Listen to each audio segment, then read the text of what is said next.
Hello বন্ধুরা, আশা করছি তোমরা সকলে খুব ভালো আছো।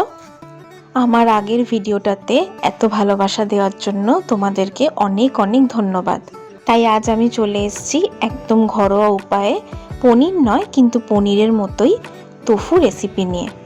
মিক্সার গ্রাইন্ডারটা সকাল থেকেই খুব প্রবলেম করছিল, তাই অজ্ঞতা শিলনোড়াই ভরসা। প্রথমে আমি 4টে আমন্ড, বেশ কিছুটা পোস্ত, 1 চামচ সাদা সর্ষে, 1 চামচ চারমগজ আর 5 থেকে 6টা কাঁচা লঙ্কা দিয়ে ভালো করে পেস্ট করে নিয়েছি। যারা আমার এই ভিডিওটা ফার্স্ট টাইম দেখছো তারা চ্যানেলটা সাবস্ক্রাইব করে আমার পাশে থেকো। এবার আমি তোফুটাকে ছোট ছোট পিস করে কেটে নেব। তোমরা তোমাদের পছন্দের আকার মতো কেটে নিতে পারো। আমি এখানে যেরকম পিস করেছি তাতে 200 গ্রাম তোফুতে আমার প্রায় 20টা মতো পিস হয়েছিল। এরপর কড়াইতে সাদা তেল গরম করে তাতে একে একে আমি তোফুটা ভেজে নেব। খুব বেশি লাল করে কিন্তু ভাজলে একদম ভালো লাগবে না, খুব হালকাভাবে কিন্তু তোফুগুলোকে ভেজে নিতে হবে। ভাজার সময় আমি সামান্য একটু নুন দিয়ে তোফুগুলোকে ভেজেছিলাম। তোমরা চাইলে এই সময় সামান্য একটু হলুদ আর লঙ্কা গুঁড়ো অ্যাড করতে পারো, কিন্তু আমি সেটা দিইনি। আমি শুধু নুন দিয়েই তোফুগুলোকে হালকাভাবে ভেজে নিয়েছিলাম। এই তোফুর স্বাদ কিন্তু পনিরের মতোই হয়, একটু অন্যরকম।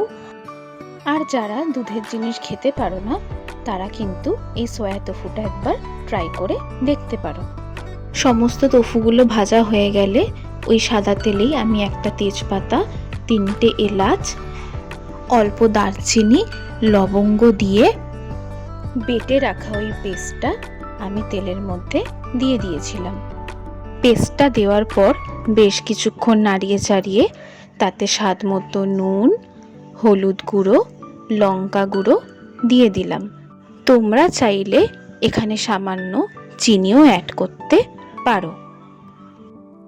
এই সময় আমি সামান্য একটু জল অ্যাড করেছিলাম যাতে মশলাটা কড়াইতে লেগে না যায়। জল দিয়ে বেশ কিছুক্ষণ ফুটিয়ে নিয়ে তাতে আমি এবার বেশ কিছুটা কাসুরি মেথি অ্যাড করে দিয়েছিলাম। তোমরা চাইলে কাসুরি মেথিটা আগে ড্রাই রোস্ট করেও রাখতে পারো, সেটাও পরে অ্যাড করতে পারো। আমি এখানে নর্মাল কাসুরি মেথিটাই অ্যাড করে দিয়েছিলাম। তারপর একটা কাঁচা লঙ্কা অ্যাড করে তাতে ভেজে রাখা তোফুটা মিশিয়ে আরও বেশ কিছুক্ষণ রান্না করে নিয়েছিলাম। ব্যাস, এভাবেই আমার তোফু কারি রেডি। এই তোফু রেসিপিটা তোমরা ভাত, রুটি, পরোটা সব কিছু দিয়ে ট্রাই করতে পারো।